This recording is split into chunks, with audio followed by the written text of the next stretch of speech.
Report on sexual abuse in German diocese faults retired pope. A long-awaited report on sexual abuse in Germany's Munich diocese has faulted retired Pope Benedict XVI's handling of cases when he was archbishop in the 1970s and 1980s. 305. Berlin. A long-awaited report on sexual abuse in Germany's Munich diocese on Thursday faulted retired Pope Benedict XVI's handling of 4 cases when he was archbishop in the 1970s and 1980s. The law firm that drew up the report said Benedict strongly denies any wrongdoing. The findings were sure to reignite criticism of Benedict's record more than a decade after the first, and until Thursday only, known case involving him was made public.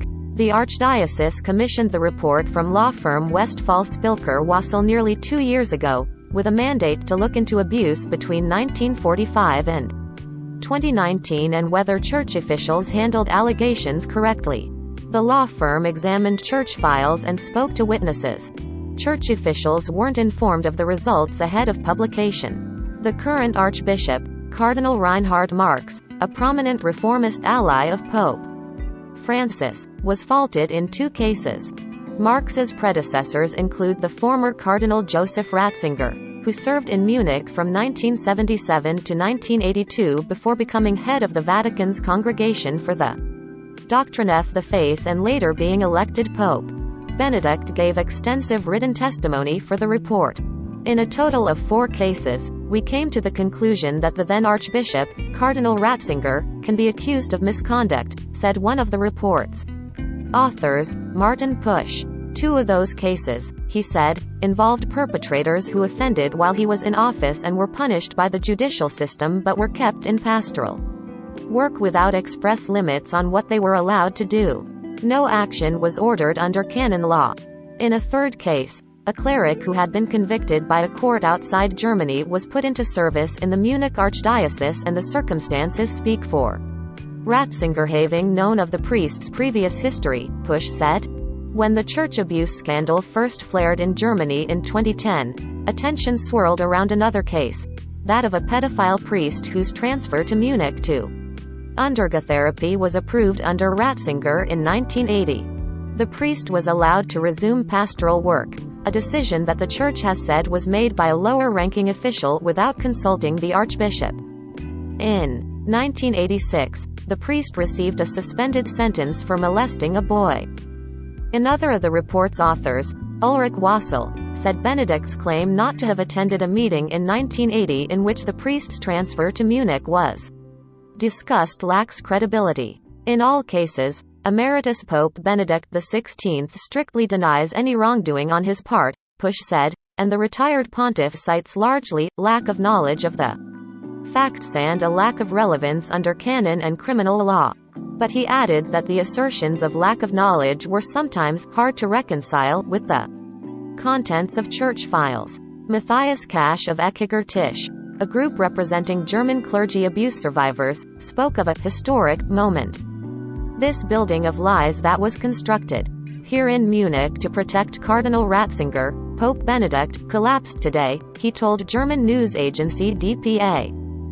To us, this is not shocking news, SNAP, a network representing survivors of sex abuse by clergy, said in a statement.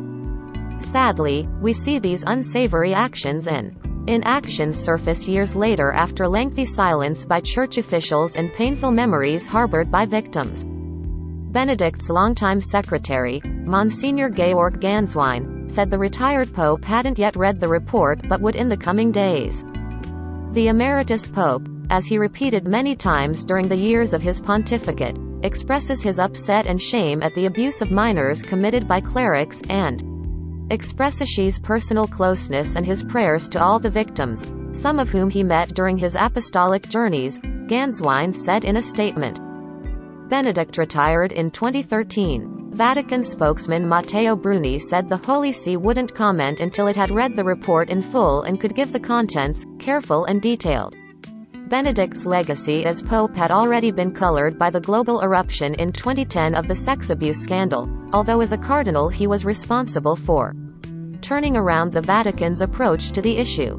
Benedict gained first-hand knowledge of the global scope of the problem when he took over at the Congregation for the Doctrine of the Faith in 1982, after his time in Munich. Ratzinger took the then revolutionary decision in 2001 to assume responsibility for processing those cases after he realized bishops around the world weren't punishing abusers but were just moving them from parish to parish where they could rape again.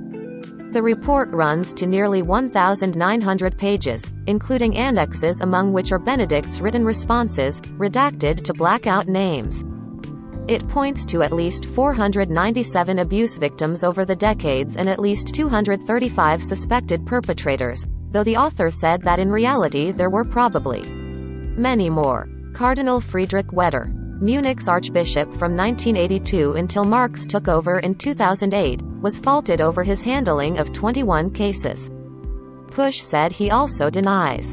In an extraordinary gesture last year, Marx offered to resign over the Catholic Church's catastrophic mishandling of clergy sexual abuse cases, declaring that the scandals had brought the Church to a dead end.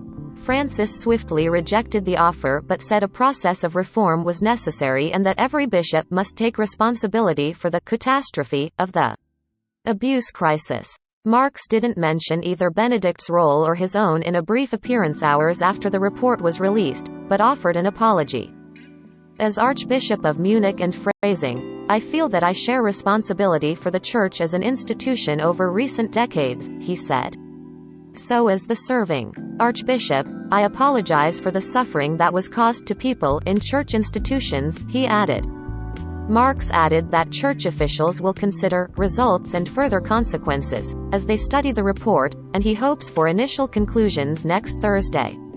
He said that dealing with abuse is inseparable from reform of the Church.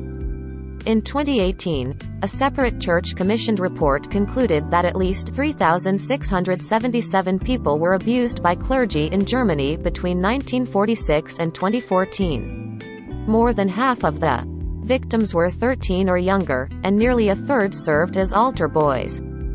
In recent months, turbulence in the Cologne Archdiocese over officials' handling of abuse allegations has convulsed the German Church. A report last year found that the Archbishop of Hamburg, a former Cologne Church official, neglected his duty in several cases in handling such allegations, but Francis rejected his resignation offer. That report cleared Cologne's Archbishop of wrongdoing, but Cardinal Rainer Maria Wolke's handling of the issue infuriated many Catholics. In September, the Pope gave Wolke a several-month, spiritual timeout, after what the Vatican called major errors of communication. Nicole Winfield in Rome contributed to this report.